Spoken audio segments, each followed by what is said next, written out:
Aku korbannya, ingat, aku korbannya. Kita jarang melihat cerita seperti ini. Seorang pengemudi DoorDash yang menjadi viral mengaku dirinya mengalami kekerasan seksual saat mengantarkan pesanan.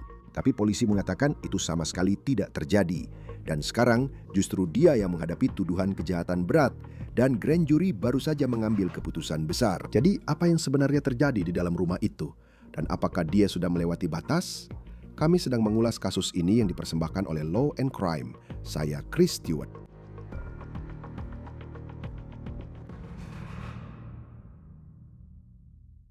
Hai teman-teman, sebentar saja saya ingin memberitahu kalian tentang aplikasi bernama Upside yang memberikan kalian cashback untuk pembelian sehari-hari seperti bensin, belanjaan, dan makanan dibawa pulang. Begini caranya, unduh Upside secara gratis, klaim penawaran di salah satu dari lebih dari 100.000 lokasi mereka, lalu bayar seperti biasa dengan kartu kalian, verifikasi pembelian, dan kalian akan mendapatkan uang kembali. Saya menggunakannya untuk bensin, juga makanan dibawa pulang. Saya akan mencari penawaran di Upside terlebih dahulu. Lalu setelah saya belanja, uangnya langsung muncul di aplikasi saya dan saya tinggal transfer langsung ke rekening bank saya. Pengguna setia Upside rata-rata mendapatkan kembali $254 per tahun. Jadi untuk mulai mendapatkan cashback, klik tautan di deskripsi atau scan kode QR dan gunakan kode promo OTC untuk mendapatkan bonus tambahan 25 sen per galon pada tangki bensin pertama kalian. Cerita ini dimulai seperti banyak cerita lainnya pada malam yang biasa. Seseorang memesan makanan untuk diantar melalui DoorDash dan seorang pengemudi datang untuk mengantarkan pesanan tersebut. Dan menurut polisi, ketika mereka sampai di sana, disinilah segalanya menjadi sangat unik. Katakan saja, pintu depan rumah itu terbuka dan di dalamnya ada seorang pria yang pingsan di sofanya. Diduga dengan celana dan pakaian dalamnya diturunkan. Jadi wanita ini, sang pengemudi, Olivia Henderson, menurut polisi melakukan sesuatu yang mungkin tidak akan dilakukan oleh pengemudi pengiriman lain. Menurut Anda, dia diduga mengeluarkan ponselnya dan merekam pria itu. Lalu dia melangkah lebih jauh dan mengunggah video itu ke TikTok. Dan cerita yang dia sampaikan itu adalah cerita yang sangat serius. 3 hari yang lalu, 12 Oktober 2025, saya menjadi korban SA oleh seorang pelanggan DoorDash saat saya sedang bekerja sebagai pengemudi DoorDash. Ratusan ribu orang menonton TikTok itu. Tapi menurut Departemen Kepolisian Oswego, itu bukan yang sebenarnya terjadi. Polisi mengatakan pria itu bukan seorang predator. Dia tidak sadarkan diri, tidak berdaya karena alkohol. Menurut polisi, dia sedang mabuk. Dan menurut hasil penyelidikan mereka, tidak terjadi pelecehan seksual. Jadi penyelidikan tidak difokuskan pada dirinya. Penyelidikan difokuskan pada orang yang merekam videonya, yaitu pengemudi DoorDash, Olivia Henderson. Dan Henderson ditangkap pada bulan November. Dia didakwa dengan 2 tindak pidana, perekaman ilegal dan penyebaran gambar hasil perekaman ilegal. Sekarang, cerita ini mengalami perkembangan besar lainnya dan menjadi semakin serius karena pada tanggal 1 Mei, grand jury mendakwa Henderson menemukan dasar yang cukup bahwa dia melakukan tindak pidana dan dia hadir di pengadilan pada hari yang sama. Dan Anda bisa melihat bahwa kami memiliki video dirinya berjalan masuk ke ruang sidang itu berkat WSYR TV. Sekarang, dia mengaku tidak bersalah atas 2 tindak pidana yang dihadapinya. Tetapi kasus ini tampaknya tidak akan selesai dalam waktu dekat. Karena jika dia dinyatakan bersalah, dia bisa menghadapi hukuman hingga 8 tahun penjara atas apa yang diduga telah dia lakukan. Jadi, pertanyaan besar yang menjadi inti dari semua ini tentu saja adalah apa yang sebenarnya terjadi malam itu? Apakah dia seorang korban yang sedang melawan? Ataukah dia telah melewati batas hukum besar dengan merekam seorang pria yang diduga tidak sadarkan diri dan mengunggahnya ke internet saat pria itu terbaring di dalam rumahnya sendiri? Sekarang, menurut Departemen Kepolisian Oswego, ini terjadi pada 12 Oktober 2025. Jadi ini sudah berlangsung cukup lama. Dan Olivia Henderson bekerja sebagai pengemudi DoorDash di Oswego, New York, yang terletak di utara Syracuse. Kota itu berada tepat di tepi Danau Ontario. Dan menurut polisi, ketika dia tiba di rumah pelanggan pria ini, dia dikatakan tidak berdaya dan tidak sadarkan diri di sofanya karena konsumsi alkohol. Dan saya sebutkan bahwa dia mengunggah video pria itu di TikTok yang kabarnya menjadi viral. Dan dia terus mengunggah. Dengan salah satu videonya, kabarnya mencapai, dengar ini, 30 juta penayangan. Dalam video aslinya yang katanya terus dihapus oleh TikTok, dia mengklaim bahwa pelanggan itu dengan sengaja memperlihatkan alat kelaminnya kepadanya. Dan dia mengatakan bahwa dia adalah korban pelecehan seksual. Maksud saya, ini adalah tuduhan yang sangat serius. Dan ini adalah tuduhan yang sangat mengkhawatirkan yang harus diselidiki sepenuhnya oleh Departemen Kepolisian. Sekarang, Henderson kemudian diduga mengatakan bahwa dia telah melaporkan semuanya ke DoorDash dan pelanggan tersebut diblokir. Lalu, menurut video TikTok-nya, DoorDash menonaktifkan akunnya. 3 hari yang lalu, 12 Oktober 2025, saya menjadi korban pelecehan seksual oleh seorang pelanggan DoorDash saat saya sedang bekerja sebagai pengemudi DoorDash. Maaf jika kamu sudah melihat ini. Ini adalah ketiga kalinya saya memposting ini karena TikTok terus membungkam saya, menghapus video saya, dan memberi saya teguran. Saya sudah melaporkannya ke DoorDash, dan DoorDash memang memblokir pelanggan tersebut. Lalu 2 hari kemudian, DoorDash malah memblokir saya, yang menurut saya tidak mungkin kebetulan. Saya sudah mengajukan banding, dan mereka seharusnya merespons banding saya dalam waktu 7-10 hari kerja. Dan dalam waktu 12 jam setelah itu, mereka sudah menolak banding saya. Jadi saya benar-benar tidak akan pernah mendapatkan akun DoorDash saya kembali. Dan dia bilang satu-satunya keadilan baginya adalah membuka kedok pria yang dia klaim telah menyerangnya di internet. Tidak, aku akan terus menceritakan kisahku. Seperti ini satu-satunya keadilan yang aku dapatkan. Membongkar pria ini dan mengunggah video itu. Dan videonya sudah viral. Sekarang dia bisa hidup dengan rasa malu dan aib jika orang-orang sudah melihatnya dan tahu siapa dia atau di mana dia. Kamu tahu maksudku? Seperti aku yang justru dihukum. Dia tidak mendapat masalah dengan polisi. Dia juga tidak kehilangan pekerjaannya kalau dia punya. Jadi apa yang terjadi dengan dia? Kenapa aku yang dipecat? Kenapa videoku yang dihapus, dan kenapa aku yang dapat peringatan? Aku hampir kehilangan akunku. Aku yang diserang. Aku korbannya. Aku kehilangan pekerjaanku. Aku korbannya. Dan Henderson benar, polisi tidak membantunya. Mereka justru memfokuskan perhatian pada dirinya. Pada 16 Oktober 2025, DoorDash mengunggah pernyataannya sendiri di TikTok. Pernyataan itu berbunyi, kutip, "Kami telah melihat beberapa unggahan yang berat dan sensitif dalam beberapa hari terakhir, dan kami ingin menjernihkan situasi. Tidak seorang pun seharusnya mengalami kekerasan seksual, pelecehan, atau penganiayaan. Dan DoorDash tidak pernah menonaktifkan seseorang hanya karena melaporkannya. Titik. Kami sangat serius menangani laporan-laporan ini dan bekerja sama dengan penegak hukum untuk menyelidiki serta mendukung mereka yang terdampak. Dalam kasus ini, Dasher memberitahu kami tentang pengalaman yang membuat mereka merasa tidak aman. Dan itulah yang selalu kami harapkan dilakukan oleh para Dasher. Tim kami segera memulai penyelidikan dan telah berkomunikasi langsung dengan penegak hukum serta siap memberikan dukungan penuh terhadap setiap upaya mereka. Namun, mengunggah video pelanggan di rumah mereka dan mengungkapkan detail pribadi mereka secara publik adalah pelanggaran jelas terhadap kebijakan kami. Itulah satu-satunya alasan mengapa akun Dasher ini dinonaktifkan bersama dengan akun pelanggan saat kami melakukan penyelidikan. Kami juga telah memastikan bahwa Dasher memiliki akses penuh ke penghasilannya. Kami tahu ini adalah situasi yang sensitif dan kami ingin setiap Dasher tahu bahwa jika Anda pernah merasa tidak aman atau mengalami sesuatu yang mengkhawatirkan, hubungi kami. Kami di sini untuk mendengarkan, bertindak, dan mendukung. Sekarang, pria yang terlihat di video tersebut bekerja sama dengan penyelidik dan memberikan pernyataan. Polisi menentukan bahwa dia tidak sadarkan diri pada saat itu dan dia tidak mampu melakukan tindakan yang disengaja. Pernyataan tersebut selanjutnya menyatakan, kutip, video tersebut bersama dengan penyelidikan selanjutnya menunjukkan bahwa pria tersebut tidak berdaya dan tidak sadarkan diri di sofanya karena konsumsi alkohol. Video tersebut diambil dari luar kediaman pria tersebut. Pengemudi DoorDash kemudian mengunggah video itu ke media sosial di mana video tersebut menarik perhatian besar. Lebih lanjut ditemukan bahwa pengemudi DoorDash telah mengklaim menjadi korban kekerasan seksual selama insiden ini. Penyelidikan oleh Departemen Kepolisian Oswego menentukan bahwa tidak terjadi kekerasan seksual. Pria yang terlihat dalam video tersebut bekerja sama dengan polisi dan memberikan pernyataan. Kutipan selesai. Dan itu adalah tanggapan yang sangat tegas terhadap tuduhan yang sangat mengganggu yang diduga dibuat oleh Olivia Henderson. Kemudian sebulan setelahnya pada 10 November 2025, beberapa minggu setelah videonya menjadi viral, Henderson ditangkap. Dia didakwa dengan 2 tindak pidana kelas E, yaitu pengawasan ilegal tingkat 2 dan penyebaran gambar hasil pengawasan ilegal tingkat 1. Dan kemudian, tentu saja, dia didakwa secara resmi. Dia mengaku tidak bersalah, dan itulah posisi kita saat ini. Henderson dijadwalkan kembali ke pengadilan pada 5 Juni 2026. Bergabung bersama kami sekali lagi untuk membahas kasus yang benar-benar aneh ini, Paul Townsend, pengacara pembela pidana. Senang melihat Anda di Law and Crime. Jadi dia sekarang telah didakwa dalam kasus ini. Menurut Anda, ada di tahap apa kasus ini sekarang? Ya, Olivia Henderson telah didakwa di wilayah utara New York. Ada 2 dakwaan yang dikenakan padanya, yaitu pengawasan ilegal tingkat 2 serta penyebaran gambar hasil pengawasan ilegal tingkat 1. Kedua dakwaan ini adalah kejahatan tingkat E. Ini tergolong cukup ringan. Dia dibebaskan atas jaminan pribadi. Tapi memang cukup menarik bagaimana kasus ini berkembang. Karena seperti yang kita tahu, dia bekerja sebagai pengemudi DoorDash. Dia menerima sebuah pesanan. Pesanannya mengatakan, tolong tinggalkan apapun itu di depan pintu. Dia naik ke atas dan seperti yang kita tahu, pintu depannya pada dasarnya terbuka dan ada pintu kaca.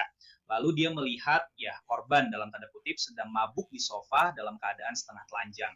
Dan daripada hanya meninggalkan pesanan DoorDash di sana lalu pergi dan berpikir belawan hati, wah itu benar-benar tidak menyenangkan dan membuat tidak nyaman. Dia merekamnya. Dan menurut saya yang benar-benar membuat dia bermasalah bukan karena dia merekamnya, meskipun secara teknis itu bisa dianggap sebagai pengintaian ilegal tingkat 2. Yang dia lakukan adalah mengunggahnya ke TikTok dan kamu tahu mendapat 30 juta penayangan. Video itu menjadi viral di media sosial. Dan pada saat itu benar-benar masalahnya mulai membesar dan terus bergulir. Dan disitulah dia kehilangan kendali atas hal ini. Awalnya, dia mencoba memposisikan dirinya sebagai korban, memberitahu polisi bahwa entah bagaimana dia telah melecehkannya secara seksual dengan tak sadarkan diri di sofa. Tapi pada akhirnya, seperti yang kita lihat, dialah yang ditangkap, dialah yang didakwa. Dan sekarang menurut saya sebagian besar karena keputusan yang dia buat, dia menghadapi, Anda tahu, masalah hukum yang nyata. Memang benar. Dan saya juga memikirkan jumlah penayangan. Maksud saya, ada 30 juta penayangan sebelum video itu dihapus. Dan itu benar-benar gila betapa luasnya jangkauan di media sosial. Di mata hukum dan atas tuduhan yang dialamatkan kepadanya, serta kejahatan yang bisa dia dipidana jika kasus ini sampai ke pengadilan. Apakah fakta bahwa hal itu menjadi viral seperti itu berpengaruh pada apakah dia bisa dinyatakan bersalah? Bersalah atas salah satu dari tuduhan ini? Jadi itu pertanyaan yang bagus karena jawabannya sebenarnya bisa ya dan juga tidak. Secara teknis menurut hukum, secara dingin dan rasional menurut hukum pidana negara bagian New York, jawabannya adalah tidak. Tidak masalah apakah itu 1 penayangan, 1 juta penayangan, 30 juta atau 100 juta. Tindakan yang dia lakukan itulah yang dianggap sebagai kejahatan. Tapi kita tahu bahwa manusia tidak selalu makhluk yang 100% rasional. Kita adalah makhluk yang emosional. Jadi mustahil untuk benar-benar memisahkan di tindakan yang dia lakukan dari fakta bahwa 30 juta orang melihat pria ini dan rasa malu, ejekan, serta penghinaan di depan umum yang dia rasakan. Kamu tahu, semua itu semakin parah karena banyaknya jumlah penonton yang didapatkan video ini di TikTok. Jadi secara teknis jumlah penonton tidak akan berpengaruh. Tapi kalau kamu adalah seorang juri yang duduk dan mendengarkan kasus ini, lalu kamu mendengar bahwa ini tidak hanya dibagikan di antara teman-temannya, dan hanya 5 orang yang menertawakan pria malang ini, kamu tahu, kamu mendengar bahwa 30 juta orang telah melihat ini. Kamu tahu, itu menciptakan reaksi pada orang yang wajar atau juri yang wajar yang benar-benar akan membuatnya lebih mungkin untuk dinyatakan bersalah. Dan perhatian media nasional yang didapatkan kasus ini juga akan membuatnya lebih mungkin untuk menerima konsekuensi dari hal ini. Maksud saya, kamu hanya memikirkan pria ini. Dan rasanya kamu tahu, dia hanya bangun tidur, saya yakin. Dan rasanya kamu kira kamu cuma pesan DoorDash. Tentu saja ada sesuatu yang terjadi yang mungkin tidak kamu banggakan. Tapi kemudian kamu tahu, ternyata 30 juta orang mengetahuinya. Dan kemudian jadi penyelidikan polisi. Dan lalu kamu tahu, kita tidak tahu namanya. Identitasnya juga tidak diketahui publik. Tapi kamu tahu, saya tidak melihat videonya. Tapi kalau kamu tahu ada seseorang yang melihatnya dan mereka mengenalinya, kamu pasti memikirkan implikasinya. Dan saya yakin ada sisi perdata dari cerita ini juga. Kamu tahu, bagian dari cerita ini membuat saya teringat kembali ke sekolah jurnalisme ketika kamu belajar tentang memotret tempat kejadian perkara atau hal-hal seperti itu, tentang apa hak privasi kamu. Seperti, dan jika kamu melihat sesuatu, kamu tahu ketika kamu pergi ke tempat kejadian perkara itu, garis polisi itulah yang diajarkan kepada kami dan semua itu. Di mata hukum dan dalam kasus ini, jika dia berada di dalam rumahnya, seperti apa hak privasinya dalam kasus seperti ini, di mana dia sedang direkam? Jadi di dalam rumahnya dia memiliki apa yang disebut hukum sebagai ekspektasi privasi yang wajar. Sekarang dalam sebagian besar keadaan itu berlaku untuk tindakan penegak hukum. Kamu tahu penegak hukum tidak bisa melakukan penggeledahan tanpa surat perintah di rumahnya. Mereka tidak bisa masuk ke rumahnya tanpa izin atau tanpa surat perintah. Tapi ada bagian tertentu dari KUHP yang melindungi privasi orang secara umum, baik mereka berada di rumah maupun di tempat lain di mana mereka memiliki ekspektasi privasi yang wajar. Dan pengawasan ilegal tingkat 2 itulah yang didakwakan kepada Nona Henderson. Benar-benar mencegah seseorang demi hiburan, kesenangan, atau hanya untuk merendahkan seseorang. Merekam mereka dalam keadaan tidak atau kurang berpakaian, atau dengan cara yang bernuansa seksual yang tidak perlu. Jadi fakta bahwa itu terjadi di dalam rumah, menurut saya benar-benar menegaskan siapa yang salah dalam situasi ini. Tapi memang sangat disayangkan untuk pria ini yang sekarang harus melalui semua ini. Yang harus bersaksi di depan grand jury, yang jika dia memutuskan ingin menggunakan haknya untuk diadili, dia harus naik ke mimbar saksi di persidangan terbuka dan membicarakan hal ini. Dan kemudian identitasnya akan diketahui dunia karena kasus ini akan mendapat lebih banyak liputan media. Jadi memang sangat disayangkan bagaimana hal ini benar-benar mengacaukan hidup pria malang ini. Dan privasinya benar-benar telah dilanggar. Kamu tahu, tanpa alasan lain selain karena dia mabuk di sofa rumahnya sendiri. Dan secara khusus meninggalkan instruksi untuk tidak menekan bel pintu, tidak masuk ke dalam, tapi hanya meninggalkan paket di depan pintu. Kamu tahu, dan kalau itu dilakukan, kita tidak akan duduk di sini membicarakannya. Seberapa penting itu? Karena jelas, siapapun yang memesan DoorDash, seperti yang kamu tahu, aku juga benci kalau orang menekan bel pintuku. Jadi punyaku juga bilang, tolong jangan tekan bel, cukup tinggalkan saja di situ, ambil foto. Kalau kamu seorang jaksa, fakta bahwa ada instruksi tertulis bahwa tugas kurir adalah meninggalkan makanan tepat di depan pintu, jangan masuk ke dalam. Berbeda jika dia bilang, tolong masuk ke dalam, letakkan di sini, meskipun kamu tidak melakukannya. Seberapa besar kemungkinan kalimat yang dia tulis di akun DoorDash-nya itu bisa mempengaruhi pembelaan dia jika kasus ini sampai ke pengadilan? Itu jelas menghambat kemampuannya untuk menyusun pembelaan. Karena idenya adalah dia mungkin bisa mencoba mencari-cari alasan atau argumen tertentu. Bahwa tanpa adanya instruksi yang jelas, dia tidak yakin apakah dia harus menekan bel pintunya. Apakah dia harus atau kan mengintip untuk melihat apakah dia ada di dalam. Tapi karena kita punya instruksi yang jelas, pada dasarnya mengatakan kamu tidak perlu masuk. Kamu tidak perlu menekan bel pintu, kamu tidak perlu menunggu aku, kamu tidak perlu melakukan kontak pribadi apapun. Yang perlu kamu lakukan hanyalah meletakkan paket di depan pintu dan selesai. Itu benar-benar menegaskan bahwa apa yang dia lakukan sama sekali tidak termasuk dalam lingkup fungsi kerja yang dapat diterima. Bukan berarti merekam melalui pintu kaca adalah hal yang normal dilakukan oleh seorang kurir DoorDash. Tapi kamu bisa membayangkan situasi di mana jika tidak ada instruksi, seseorang datang dan pintunya terbuka. Kurir DoorDash mungkin akan mengetuk pintu, menekan bel, melihat ke dalam, memastikan apakah orangnya ada di sana supaya mereka bisa menyerahkan langsung pesanannya. Tapi dalam kasus khusus ini, dia sudah jelas mengatakan, kamu tidak perlu melakukan semua itu. Cukup letakkan saja dan pergi. Dan kamu tahu, melihat pernyataan yang dikeluarkan polisi pada saat penangkapannya dan kutipannya, juga ditemukan bahwa pengemudi DoorDash mengaku telah mengalami kekerasan seksual selama kejadian ini. Penyelidikan oleh Departemen Kepolisian Oswego menentukan bahwa tidak ada kekerasan seksual yang terjadi. Jika dia membuat tuduhan itu, dan saya tahu dia memang secara terbuka membuat tuduhan itu, setidaknya dia juga membuat laporan polisi. Apakah itu membuatnya terjebak? Seperti jika Anda adalah seorang pengacara pembela, dan jika Anda ingin membawa ini ke persidangan, Anda harus tetap menggunakan cerita yang dia sampaikan saat itu sebagai kemungkinan pembelaannya. Saya tidak tahu apakah itu benar-benar membuat Anda terjebak. Itu pasti akan sulit untuk mengajukan hal itu sebagai pembelaan yang masuk akal, mengingat reaksi dari Departemen Kepolisian. Jika dia ingin mengajukan argumen itu, dia pada dasarnya harus bersaksi untuk mengatakan, Anda tahu, saya merasa dilecehkan secara seksual karena sikapnya saat saya mendatangi rumah itu. Yang akan menjadi hal yang sulit untuk diklaim jika dia pingsan di sofa di rumahnya sendiri dan sama sekali tidak berinteraksi secara pribadi dengannya. Mengklaim pelecehan seksual hanya karena seseorang tidur di sofa, menurut saya adalah hal yang sulit diterima, bahkan dalam kondisi paling menguntungkan sekalipun. Tapi itu bukan sesuatu yang menurut saya harus dia lakukan. Saya pikir dia akan melakukannya sejauh dia ingin membawa ini ke persidangan. Dan saya benar-benar tidak berpikir kasus ini akan berakhir di persidangan. Saya pikir pada akhirnya ini mungkin akan dikurangi menjadi sesuatu yang tidak bersifat kriminal dan diselesaikan dengan semacam masa percobaan atau layanan masyarakat, sesuatu seperti itu.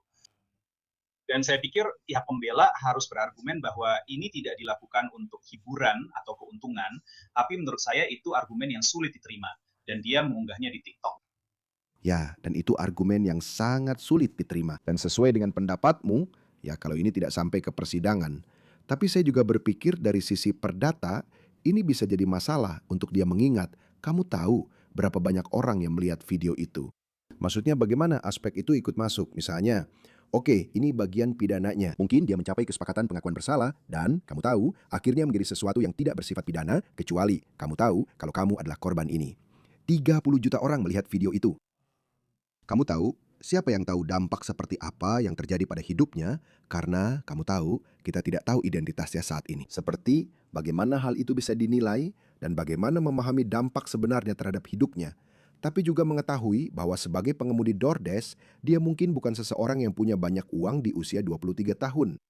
Benar, dan itulah sebenarnya faktor pembatas utama dalam kasus seperti ini. Jadi ketika kamu punya situasi di mana kamu tahu seseorang menjadi korban, jika dia mengaku bersalah atas sesuatu, kamu tahu itu sangat mungkin membuat pembuktian kasus perdata menjadi sangat mudah. Jika dia harus memberikan kesaksian di pengadilan pidana, mengangkat tangan, bersumpah untuk mengatakan yang sebenarnya, dan mengakui bagian apapun dari apa yang terjadi di sini. Kasus perdata untuk penimbulan penderitaan emosional, pelanggaran privasi, penggunaan gambar dirinya tanpa izin, semua itu mungkin cukup mudah untuk dibuktikan. Pertanyaannya adalah, ganti rugi apa yang akan kamu peroleh? Dan terkadang orang ingin mengajukan gugatan hanya berdasarkan prinsip. Ini terjadi pada saya. Orang ini perlu tahu bahwa itu tidak bisa dibenarkan. Dan saya tidak masalah jika hanya mendapatkan putusan perdata terhadap orang ini, menyadari bahwa mereka tidak punya uang, dan saya tidak akan pernah menerima sepeser pun darinya. Tapi saya ingin prinsip dari hal ini ditegakkan. Tapi banyak pengacara mungkin akan menghindari hal ini dan berkata menuntut seseorang yang baru saja dipecat dari pekerjaan DoorDash. Seperti, saya tidak akan mendapatkan uang dari ini. Ya, benar, itu juga poin yang sangat bagus. Saya juga penasaran dari sudut pandang Anda sebagai pengacara pembela pidana. Maksud saya, media sosial masih tergolong baru. Konsep menjadi viral juga merupakan sesuatu yang relatif baru. Saya merasa TikTok punya kemampuan untuk membuat sesuatu menjadi viral dengan cara yang tidak dimiliki platform media sosial lain, hanya karena seberapa cepat algoritmanya bekerja. Seberapa umum kasus seperti ini? Sepertinya kita jarang melihatnya, tapi apakah Anda pernah melihat sesuatu seperti ini sebelumnya? Jadi kasus seperti ini secara spesifik, di mana seseorang merekam orang lain dalam keadaan berpakaian tidak lengkap, memang tidak terlalu umum. Tapi saya akan mengatakan bahwa kita melihat peningkatan penggunaan media sosial terkait dengan penuntutan pidana. Saya punya beberapa klien yang memotret diri mereka sendiri sambil memegang senjata, memegang narkoba, lalu mengunggahnya ke media sosial mereka. Dan itu memungkinkan penegak hukum untuk mendapatkan surat perintah penggeledahan rumah orang tersebut jika foto itu jelas diambil di rumah mereka. Dan mereka bisa ditangkap karena bukti permulaan yang cukup dapat dibangun melalui foto-foto yang mereka unggah di media sosial atau video yang mereka unggah tentang orang-orang yang melakukan tindakan yang dilarang oleh hukum pidana, yang bisa digunakan sebagai bukti melawan seseorang. Jadi saya bilang ke semua klien saya, kamu tahu, kamu harus sangat berhati-hati tentang apa yang kamu unggah di media sosial, karena apapun yang kamu bagikan secara publik bisa digunakan jika itu merupakan bukti dari suatu kejahatan. Dan kamu harus sangat sadar bahwa sekali sesuatu sudah ada di internet, itu akan ada di sana selamanya. Jadi pernyataan apapun yang kamu buat, video atau foto apapun yang kamu unggah, kamu harus siap menerima kenyataan bahwa 6 bulan, 2 tahun, atau 5 tahun kemudian, kamu bisa saja mendapati dirimu menghadapi penuntutan pidana. Karena kamu memutuskan sesuatu itu lucu atau keren, dan kamu pikir itu hanya untuk teman-temanmu saja. Tapi ternyata tersebar. Ya, dan dalam situasi yang benar-benar berbeda, hanya sebagai komentar sampingan, belakangan ini menurutku ChatGPT sering muncul dalam banyak kasus ketika orang benar-benar mengajukan pertanyaan terburuk, pertanyaan yang saya yakin tidak ingin didengar dari kliennya oleh pengacara pidana manapun. Bukan itu yang sedang kita bahas kali ini. Kasus ini jelas berada di levelnya sendiri, setidaknya untuk saat ini. Paul Townsend, pengacara pidana, selalu senang bisa menghadirkanmu di Law and Crime. Terima kasih sudah membahas kasus ini bersama kami. Terima kasih banyak sudah mengundang saya sangat menghargainya. Itu saja untuk On The Case yang dipersembahkan oleh Law and Crime. Berlanggananlah di YouTube dan Spotify, dan Anda juga bisa menemukan episode kami yang tayang di Peacock. Saya Chris Stewart, sampai jumpa di lain waktu.